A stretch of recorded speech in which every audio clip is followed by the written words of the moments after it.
Et si la manifestation consciente fonctionnait un peu comme les algorithmes des réseaux sociaux?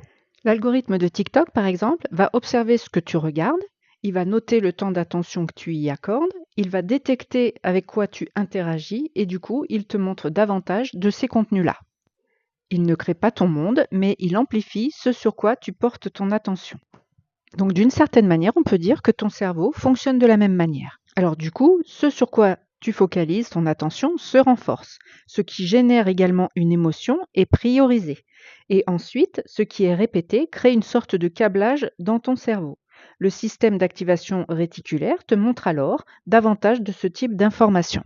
Par exemple, si tu passes tes journées à ruminer tes échecs, à anticiper le rejet ou l'abandon, ou même le manque d'amour ou le manque d'argent, et si tu te répètes sans arrêt, ça ne marche jamais, j'ai jamais de chance, etc., ton algorithme personnel comprend que ceci est un contenu prioritaire et qu'il faut te donner encore plus de preuves de ce que tu es en train d'avancer.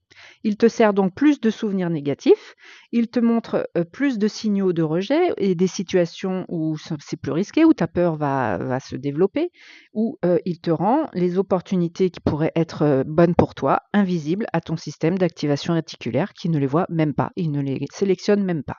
Alors tout ça, ça n'a rien à voir avec la chance ou avec le fait que l'univers soit contre toi, c'est parce que ton système personnel optimise ce qui est cohérent à ses yeux. Et si au contraire tu portais ton attention sur des visualisations de réussite ou sur des anticipations positives quand tu as un projet en cours ou sur des actions alignées ou même des petites victoires du quotidien, et bien tout ça, ce serait ce que ton système choisit de te montrer. C'est-à-dire que ton algorithme comprendrait que c'est ça le contenu prioritaire et que ce sont les opportunités, les solutions qu'il faut te montrer en priorité. Du coup, tu verrais plus de choses positives, des idées nouvelles, des opportunités, des réussites, des synchronicités, les fameux heureux hasards.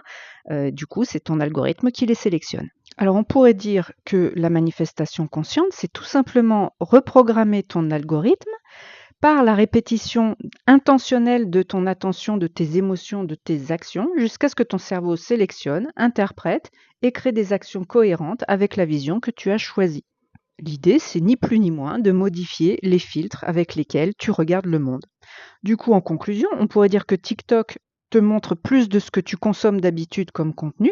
Il ne te montre pas tout et ton cerveau, c'est pareil. La manifestation, c'est pas je pense et hop, instantanément, ce que je désire apparaît. C'est je pense, je filtre, j'agis différemment et je crée une autre trajectoire neuronale par la répétition.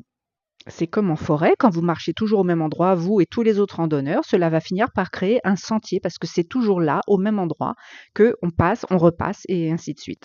Du coup, pour conclure, on peut dire que l'univers fonctionne peut-être comme un immense champ de possibilités et que ton cerveau, c'est l'algorithme qui sélectionne les possibilités que tu vas explorer. Bien sûr, c'est une métaphore, mais je pense que c'est assez parlant pour vous aider à mieux comprendre comment ça fonctionne.